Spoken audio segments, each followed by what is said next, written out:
We live in a world of instant gratification. Everything that we've ever wanted is so extremely easily accessible to every single one of us.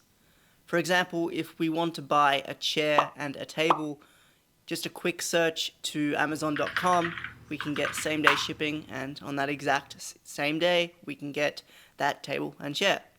If we want to watch the latest movies and TV shows, we can just quickly go to Netflix, and we have hundreds upon thousands of movies and TV shows to choose from.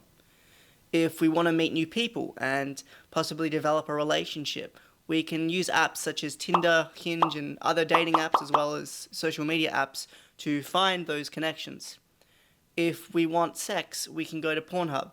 Now, I want to make it very, very clear that I don't think you should be doing that, and that's a topic for another video, but yeah, anyway.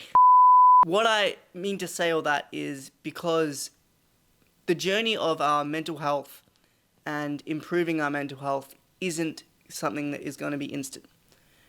It's quite the opposite. It's going to take a lot of work and a lot of time. As they say, patience is a virtue, and it's true. Good things do take time. Realistically, it's going to take a lot longer than you think. And today I'm going to be talking to you about that. When people realize the fact that improving your mental health and just going on a mental health journey to try and, better your mental health, that it takes time, they usually have one or of two mindsets. Now, the first one being the victim mindset, and the second one being the soldier mindset. So, number one, the victim mindset.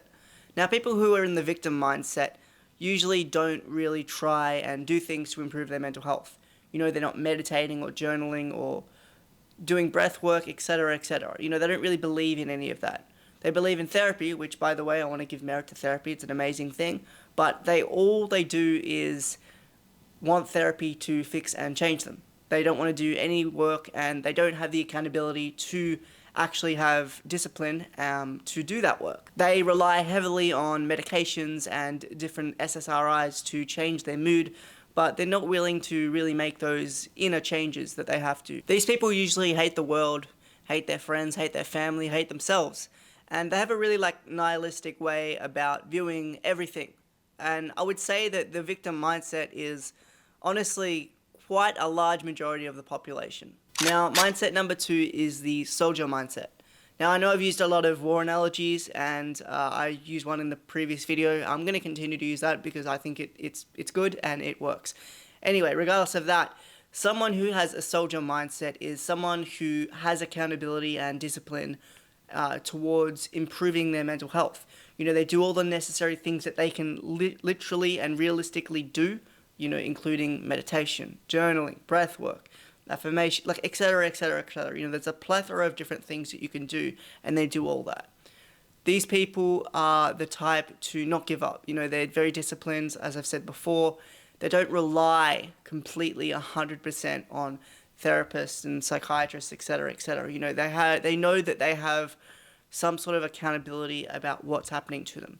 Now, I want to make it very clear that I'm not saying that it's your fault that you're depressed or anxious, etc., etc. I'm not saying that at all. There is genetic reasons and all these different reasons, trauma reasons. There's so many reasons why you could have a mental illness, and I'm not saying that. What I'm saying is you have to be accountable for the way you manage it. Let me give you an example, right? If you're sleeping for 2 hours a night and you wake up and you're depressed or anxious, that's probably why. That's a significant contributor as to why you're anxious or depressed. If you watch Netflix all day and you don't see anyone and you're stuck inside your room all day, that's going to be another significant factor as to why you're depressed or anxious.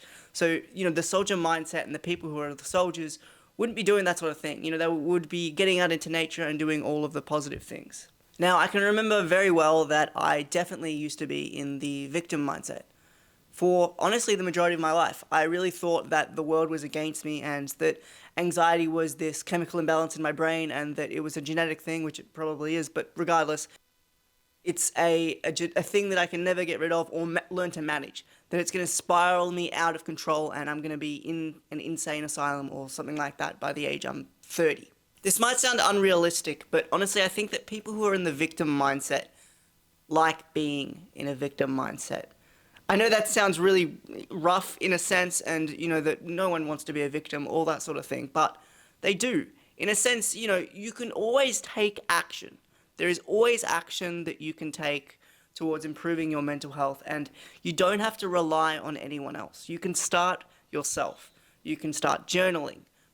And for example, here's an example, quick example that what you can do. You can open your journal and you can write 5 to 10 events in your life that has really traumatically affected you.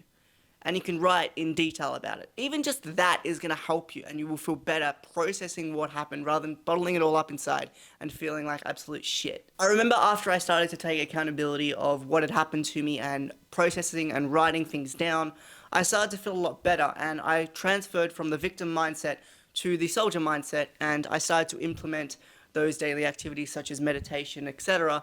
And I started to feel a lot better, and I was doing this obviously in conjunction with therapy, so I was able to change my mindset with it and change my life. So I urge you to make this change. It can be as simple as journaling every night, doing meditation, all those things. You know what you have to do, just do them. It's not, as Hamza said, do the hard work, especially when you don't want to, right?